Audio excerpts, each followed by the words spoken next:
Hey, Scorn here. Get ready, we're going deep into creepy Reddit stories. You won't believe how a normal dive in the Red Sea can turn into a deadly trap. It all starts with a simple desire to take a closer look, but this dive will be the last. Even experienced divers don't know what awaits them. The Blue Hole is a 100-meter deep sinkhole on the coast of the Red Sea, 5 miles north of Dahab, Egypt. Its nickname is the Divers' Cemetery. Divers in Dahab say 200 died in recent years. Many of those who died were attempting to swim under the arch. Many certified scuba divers think they are capable of just going a little deeper, but they don't know that there are special gas mixtures, buoyancy equipment, and training required for just another few meters of depth. Imagine this. You take your PODI open water diving course and you learn your dive charts, buy all your own gear and become familiar with it. Compared to the average person on the street, you're an expert now. You go diving on coral reefs, a few shipwrecks, and even catch lobster in New England. You go to visit a deep spot like this and you're having a great time. You see something just in front of you, this beautiful cave with sunlight streaming through, and you decide to swim just a little closer. You're not going to go inside it. You know better than that, but you just want a closer look. If your dive computer starts beeping, you'll head back up. So you swim a little closer and it's breathtaking. You are enjoying the view and just floating there, taking it all in. You hear a clanging sound. It's your dive master rapping the butt of his knife on his tank to get someone's attention. You look up to see what he wants, but after staring into the darkness for the last minute, the sunlight streaming down is blinding. You turn away and reach to check your dive computer, but it's a little awkward for some reason, and you twist your shoulder and pull it towards you. It's beeping and the screen is flashing go up. You stare at it for a few seconds, trying to make out the depth and tank level between the flashing words. The numbers won't stay still. It's really annoying, and your brain isn't getting the info you want at a glance. So you let it fall back to your left shoulder, turn towards the light, and head up. The problem is that the Blue Hole is bigger than anything you've ever dove before, and the crystal clear water provides a visibility that is 10x what you're used to in the dark waters of St. Lawrence, where you usually dive. What you don't realize is that when you swam down a little farther to get a closer look, thinking it was just 30 or 40 feet more, you actually swam almost twice that, because the vast scale of things messed up your sense of distance. And while you were looking at the archway, you didn't have any nearby reference point in your vision.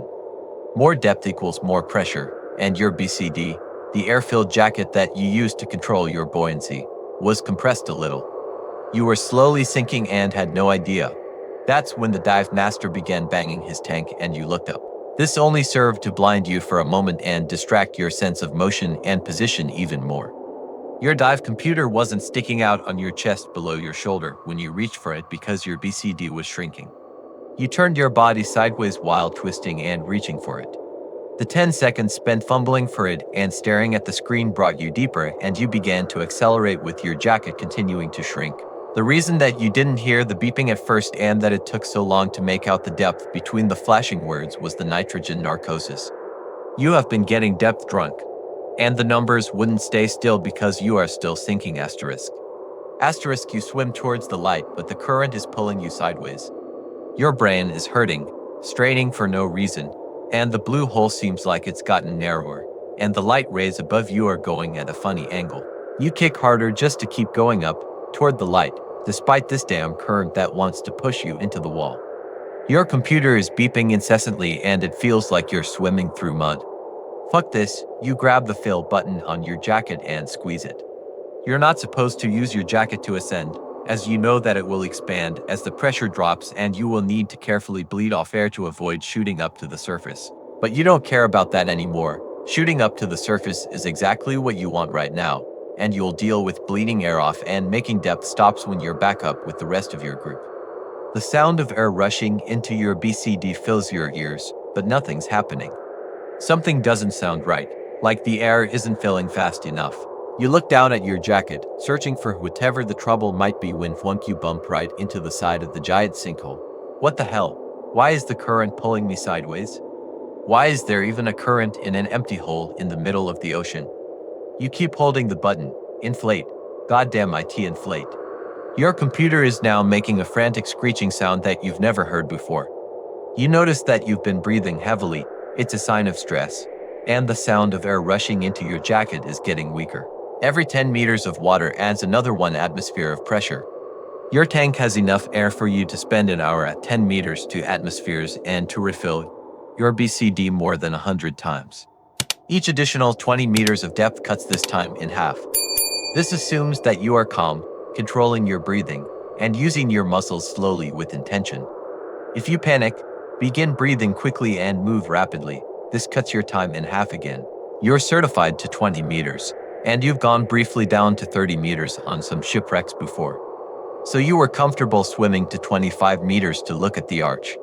While you were looking at it, you sank to 40 meters, and while you messed around looking for your dive master and then the computer, you sank to 60 meters, 6 atmospheres of pressure. You have only 10 minutes of air at this depth.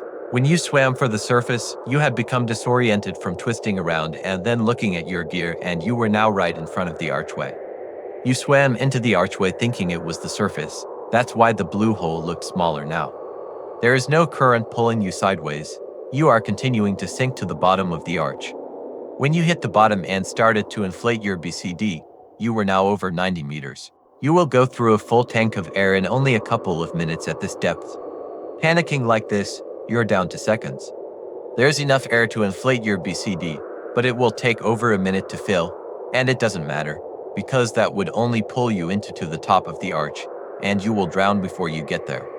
Holding the inflate button, you kick as hard as you can for the light. Your muscles are screaming, your brain is screaming, and it's getting harder and harder to suck each panicked breath out of your regulator.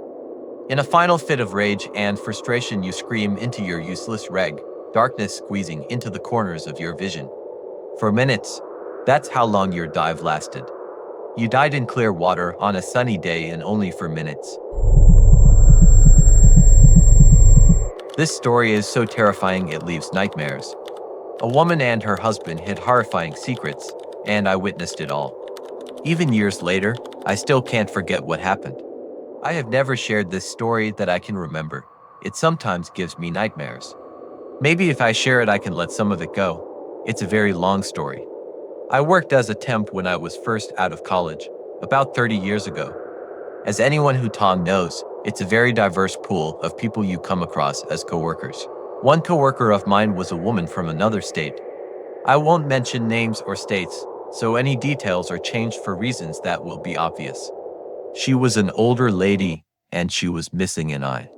She did not have an artificial eye, just no eye. I'll call her Grace. Grace confided in me one day that she had lost her eye during a carjacking in a major metropolitan city. She had been shot 3 times and raped, she said. Her husband was in the military and was overseas in combat. He would be coming home from his tour and retiring after this tour. She regularly sent him care packages of personal supplies and food. She had an adult daughter, but her daughter was estranged and she didn't get to speak to her often. Grace was always lecturing me to call your mom. It means a lot. She bought a new SUV when her husband's military pay came. He had told her to get one as soon as it came in. It was pretty nice, nicer than any vehicle I ever could afford. I visited her house a couple of times. She had a large parrot that talked. She said it missed her husband terribly, and sometimes when she let it out of its cage, she would tease him and say, "Where's Papa?" And the bird would go looking around for him. Although she was a little odd, I figured I would be too if the things that had happened to her had happened to me. But some of the things she said sometimes threw me off a little, and I started getting some spidey sense feelings once in a while. One day I was reading the news online, and there was an article about an inmate at the state corrections prison who was suing the state for maltreatment. I think I read it 3 or 4 times because something seemed familiar to me about the name. At first I thought maybe I had heard about the story before. But when I got to work the next day, it struck me that the name was Grace's husband's name. It was a fairly unusual name. I kept it to myself though, because who knows, there could be more than one person by that name, but it kept bugging me. One day near the holidays, she said he was coming home for leave and she was excited to see him. She would have to drive far upstate to the base he was stationed from. I was so glad for her, and it seemed like the person in the paper was someone else entirely. After the holidays, he went back to the Middle East. Things went back to normal. But Grace started getting really stressed by saying he might have to stay after this tour as well. They needed the money because temping wasn't making enough. And the military offers a lot to stay in. She was hoping he would not have to. She began giving me gifts, both of food and trinkets. I usually have a suspicion of gifts and I associate them with someone trying to make up for something. I know, it's a pessimistic outlook, but it's rooted in my childhood. Anyway, it made my senses tingle again. I started turning down the gifts at one point. I also did not feel comfortable visiting her anymore. She just began to unsettle me. As spring came, I was reading the news and I saw the follow-up for the story about the prisoner, and I got curious, so I looked up the entire lawsuit.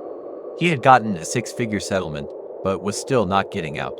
The internet was not what it is today, and searching for people online was pretty rudimentary. But court cases were available and came up pretty quickly in a search engine. As I read the entire transcript, I was horrified to find out that the man who was suing for maltreatment was a rapist and a child molester.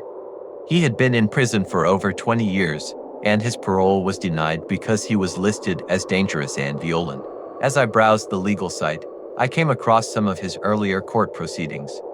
Apparently, he had years added to his sentence because when one of his victims was about 5, his girlfriend had brought her in for visitation and had helped him get away with molesting her in the jail visitation room. He had gotten caught. She somehow escaped criminal charges, but they took the child away. I still had no proof that this was Grace's husband, but I was so freaked out by the story and had nightmares for several nights about what I had read. And working with Grace became excruciatingly hard. Things that never alarmed me before began actually frightening me.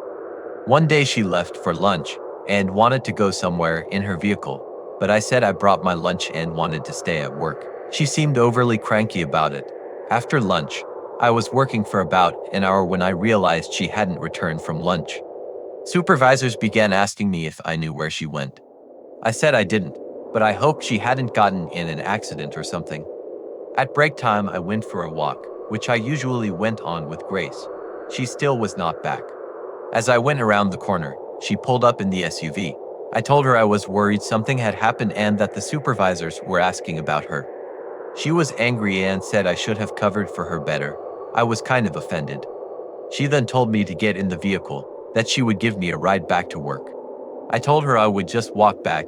It was just around the block, for heaven's sake. She suddenly yelled at me, "Why won't you get in the car? Just get in." I was like, "No thanks, I will meet you back there." When she finally got into the office, she sat down and, in a low voice, said, "Why won't you ride in my car? Why are you refusing to come to my house? I know something is wrong. What is the problem?" I said there was no problem. What could be the problem? "There's no problem." She said, "Oh, there is a problem." Under her breath, the supervisor came over and asked to talk to her, and she was let go. She told me I should have covered for her. Not really in my nature unless there is something life or death though. Then she left angry. The supervisor saw her yell at me and then they talked to me. They said not to feel bad. They had let her go for other reasons. She had falsified information on her entrance paperwork and it was some serious stuff. I was like, "Was it about her background?" And they said, "Yeah. Did you know about her husband?" And I said I thought he was overseas. They just shook their heads. I didn't ask, and they didn't tell me anymore. For years after, even after I married and changed my name and moved all over creation, I still was fearful of her. And the husband, because it turns out it was him, and he was the one who had shot her. And even though he did that and harmed children, she was still faithful to him. I kept an eye on his sexual offender status for years. One day, he was paroled. So he was actually out there somewhere. Terrifying. But one year when I searched his status, it said he was no longer registered as an offender because he was deceased. I had never looked Grace up, but when I did I saw she was deceased as well. No clue how either one died, just saw the death notices. I hope their child or children are okay somewhere. I can't imagine being a close family member to those two. I sometimes wonder what might have happened the day she wanted me to get in her vehicle. Even back then I had read enough true crime to know some possible outcomes.